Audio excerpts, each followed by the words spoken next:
Hey everyone, it's been too long, I needed another video. I spent a while struggling to figure out what I wanted to make a review on, so I loaded my roommate's pistol and fired it randomly into my movie shelf. Wish Upon was hit and eviscerated on impact, which is most likely for the best. After a cocktail of painkillers and peyote-infused toilet wine, I settled on Crimson Peak. I love Guillermo del Toro. The original Hellboy was my favorite movie for years growing up.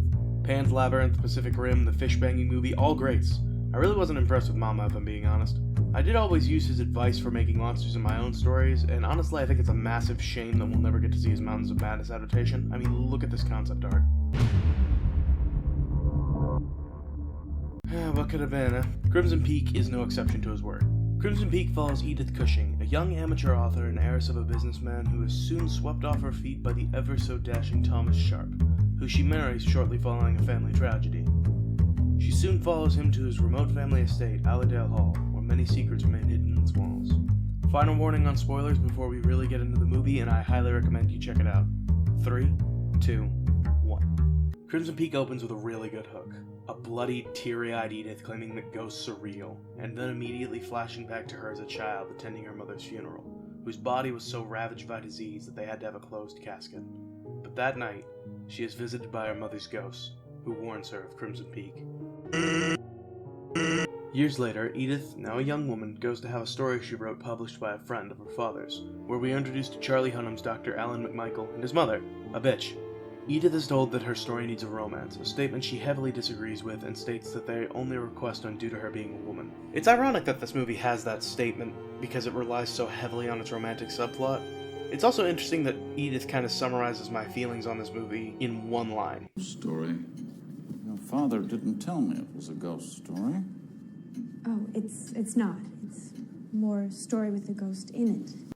After her rejection, her father gifts her a very lovely pen, which is then put to waste as she decides to type it out at her father's office, hoping that the lack of handwriting doesn't give away her gender, and plans to send it to be published through the Atlantic. It is here she meets every creepypasta author's dream man, Tom Hiddleston in a top hat, going by the name Sir Thomas Sharp. Thomas Sharp is a young landowner from England who ran out of money and is in desperate need of a sugar daddy, or an investor as they used to be called.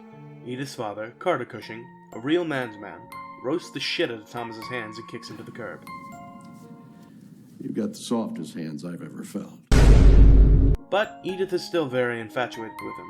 That night, rather than join her father at a ball, she decides to stay home and read about the Sharp family, where she is interrupted. Once again, her mother's ghost warns her of Crimson Peak, which rightfully scares the hell out of her, so much so that she almost misses going out to the same ball her father went to, but this time with a soaking wet Tommy. Seriously, this guy was waiting out in the rain for her father to leave, but waiting out in the rain is like a horrid idea. Influenza killed so many people in this time period. Anyways, they show up to the ball in style, dunking on everybody else. This is where we meet Lucille, Thomas's sister, a real stone-faced fox and an absolute treat on the piano. Thomas and Edith dance, impressing everyone, but Alan's mother is still a raging bitch. Everybody has their place. I'll make sure you find yours. Fuck you! Afterwards, Carter hires an investigator to look into the Sharps, seeing as he doesn't trust either of them, and he doesn't like Thomas being close to his daughter. Alan and Edith have a very interesting discussion on ghost photography, comparing the abilities of seeing ghosts to colorblindness, where it is made increasingly apparent that Alan has some sort of romantic attraction to Edith. Sometime later, Edith and Thomas go out for a walk in the countryside, where Thomas compliments Edith on her book, and there's actually some foreshadowing about this scene with moths and butterflies that's hinted at on the back of the DVD. I gotta admit, I really like this scene of the ants devouring the butterfly. It reminds me of the scene of SpongeBob with Wormy. That still makes me uncomfortable. There's also a hinting at the Sharps' nefarious plot with some strange tension between them. Oh, they fucking. After this, the investigator Carter has returns with an envelope full of evidence.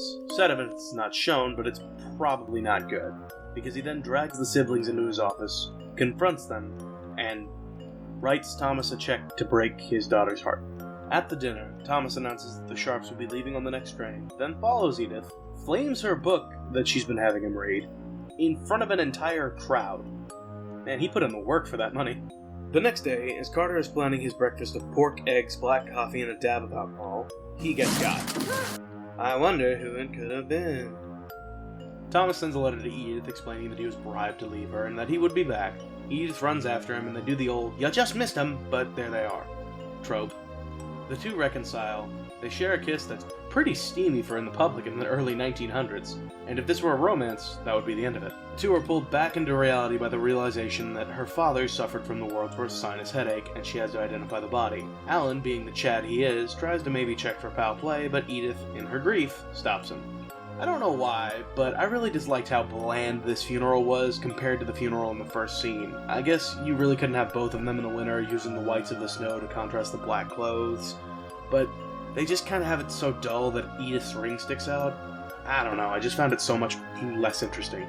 The newlyweds then travel to Cumberland to make a new life at Allerdale Hall together, greeted by the elderly groundskeeper and a papillion that they immediately adopt. Being introduced to Allerdale Hall, Edith is surprisingly at peace with the rotten wood, floorboards leaking suspiciously colored clay, and the giant fucking hole in the ceiling! There's a little scare here that I actually really like. It's the classic something in the mirror, but when the camera changes, you actually see it moving, and like it's not just gone. Oh, and Lucille shows up, still as frigid as ever. I like the fact that the pipes are running red has an actual explanation. In the next scene, we get Lucille and Thomas discussing that the dog had survived on scraps, and they expected the cold to kill it, and if it's not obvious that he married her for the money, it's made pretty clear in this scene. Edith decides to run a bath and is yet again visited by a ghost, and let me make it absolutely clear, I love these ghosts. Everything about them, from the color to the way they move. Doug Jones and Javier Bonet are masters at this stuff. Turns out she doesn't actually see the ghost, but we get to see it, so I'm pretty happy about that. The next morning, donning a dress with just the puffiest shoulders, Edith descends the stairs to hear Lucille playing the piano, where she learns that Lucille and Thomas were not only kept in the nursery and the attic, but Lucille gets a raging bitchiness from their dearest mother. Lucille then shows Edith a little bit of porn, and Edith says that her and Thomas had not yet consummated their marriage. Meanwhile, back in the States, Alan still suspects foul play, his suspicion only strengthened by uncovering a check stub written by Carter to Thomas. Back in Cumberland, Edith is doing all the usual newlywed things, such as playing fetch and using elevators that predate penicillin, and there's already a hole rotted through the floor, so don't push it. But, whatever. There's a neat little effect where the dust forms a ghost in this wheelchair, and it lasts just a second too long in my opinion. She meets with Thomas in his workshop and is amazed to see that he's actually quite the little engineer, not just a pretty face. This leads into them nearly having the married couple Mamba, but being stopped by sisters and tea. Awoken by strange noises and sexual frustration, Edith wanders the halls of her home with a candelabra in the most Poe-esque fashion. She stops when she hears the dog scratching on the other side of a door, only to open it and see that the dog is sitting right down the hall. Very spooky. Inside the room with the scratching was a box of wax cylinders. After this discovery, another ghost pops out. Edith grabs her dog and rushes to the elevator, which, fortunately, the ghost gets the door for her, unfortunately leads her down to the gray, and Popo, the dumbass papillion, runs out before she can lead it back up. Below the house would look like vats of clay and a pretty nice box with the name Enola engraved on it. Edith confronts Thomas about the ghost in his house, but he simply shrugs it off and burns the hell out of his hand. And I was surprised too, with those massive gears, my mind immediately went to far darker places. As the two bond over her wrapping his wound, he drops the bomb that Allerdale Hall is also called Crimson Peak, due to the red clay staining the snow. Meanwhile, on that very same planet, Alan has a hunch, and Carter's lawyer provides the name of the investigator that they used to dig up dirt on Thomas. Edith has a dream about a ghost pointing her to something. She wakes up, coughs up blood, then bam, back at it with the candelabra. This time she tries to communicate with the ghost, who kinda just walks by in the background. Takes a bath with a meat cleaver in her skull, then warns Edith in as cryptic a way as possible. Edith, obviously traumatized, tells her husband and sister-in-law of this, and is met with soothing tea and thinly veiled threats. Then Lucille and Thomas indirectly state that the cleaver-headed ghost is their dearly departed mother, and Thomas states that he'll take her to the post office in the morning to clear her head. Lucille, in her usual tone of hatred mixed with pettiness, states that she wants the whole thing over with. At the post office, Edith receives 3 letters, 2 from her solicitor and 1 from someone in Milan, Italy, a place she has never been. The couple is then snowed in and must stay overnight in the post office's extra room. While the steam rises, Alan meets with the investigator, where it is revealed that Thomas was already married. Now this is some advice from our boys back home. The ladies love it when you read their books. Our boy Thomas knows it, and it works. And while they're getting all snuggly-buggly, Edith brings up Milan. And for my main man Tommy, this is absolute anti-Cialysis. My god, what did those Italians do to him?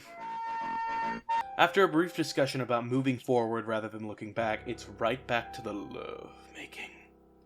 I remember when I asked my mother if she remembered watching this movie, she said, "Is that the one where you see Tom Hiddleston's butt?" What you doing out here with all this ass? Double cheeked up on a Thursday afternoon. Upon returning, Lucille is mad as shit that Thomas and Edith stayed the night in the post office, nearly smacking Edith with a hot pan. Then she says it was because she was worried sick about them, thinking they may have had an accident, immediately calming down and offering Edith tea. As Lucille makes the tea, Edith notices a key marked Enola on her keyring, which she hastily steals.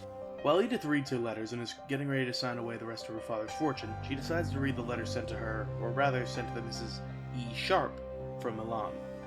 As it is written in Italian, she can only recognize the single word Enola. This drives her to finally go to the mine and open up the chest inside. Inside a gramophone player and envelopes marked London, Edinburgh, and Milan, all places that Thomas tried to find investigators in. And luckily, one of the clay vats has an ever so energetic lock on it.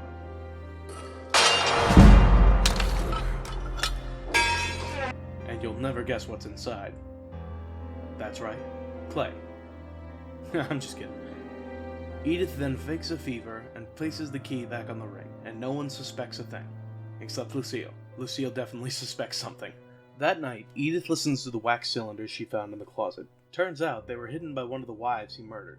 He also used to be the owner of Sparky the Wonder Dog, and one of the poor women had a baby. Also, the bitch Lucille has been slowly poisoning our girl Edith. As she tries to make an escape, she is greeted by a few feet of snow surrounding the house. She passes out the bottom of the stairs, and is thankfully found by Lucille, who immediately offers her more fucking tea!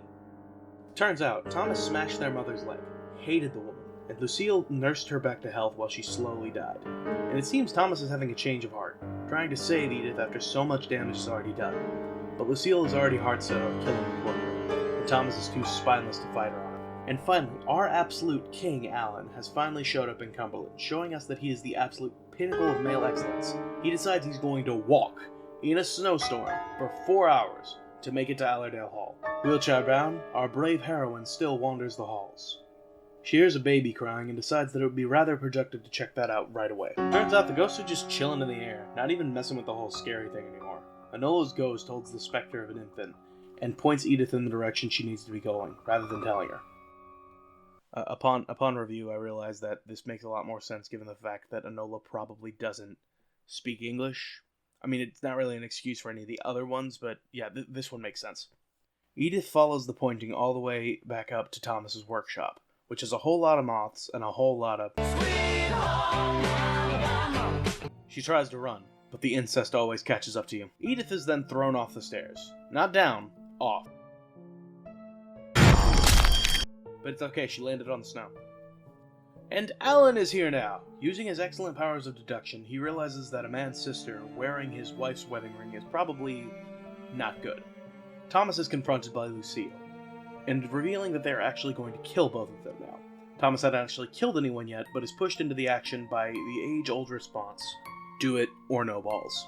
As Alan and Edith make their escape, they are stopped by Lucille, and Studmuffin Alan immediately calls Lucille on her bullshit, giving Edith a newspaper clipping showing that Lucille literally skull-bashed their mother with a meat cleaver. Alan then throws Tommy under the bus about the other marriages. His victory is short-lived as he is almost immediately stabbed by Lucille in the axillary artery. And Homeboy doesn't die because he's just that good. She does kill the dog though. Poor one out for the lost. Thomas then goes to finish Alan off, but having a change of heart, has Alan guide him so he stabs him somewhere that doesn't kill him. Thomas takes Alan down to the clay pits, saying that he's gonna get him and Edith out, and Alan is just shrugging off an arterial tear and a gut. Lucille, because we just can't hate her enough, takes Edith to sign her estate away, and burns the fucking manuscript. The spiteful bitch! Going on about the women they killed, calling them mercy killings as the women had no family and broken dreams. Then revealing that the baby that passed was a product of her and Thomas's incest, being born sick and passing of natural causes. So child murder is a crime we can take off the list. She then goes on to say that all the death and harm that her and her brother caused was for love.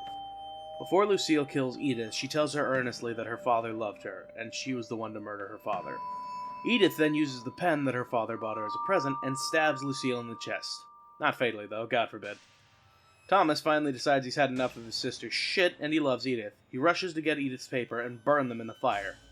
Rather than run away from his dying, wounded sister, he attempts to reason with her, telling her that they can finally all be free, closing it with the damning statement that involves Edith. Oh, fuck!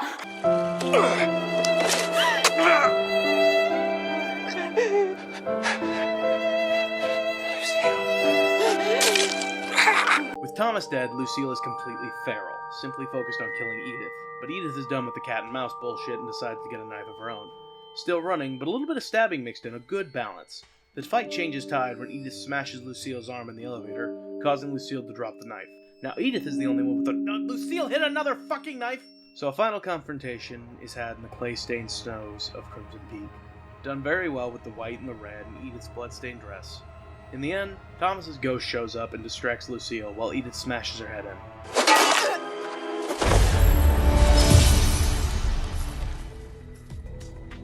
I think I realized that my favorite thing about these ghosts is the fact that their blood floats up, like they're underwater, and I think it's just a very neat design choice.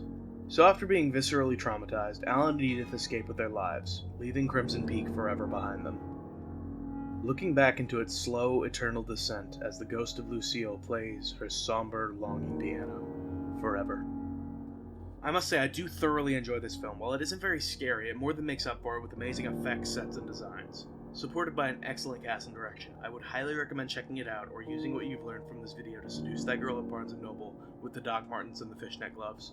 I'll see you next time.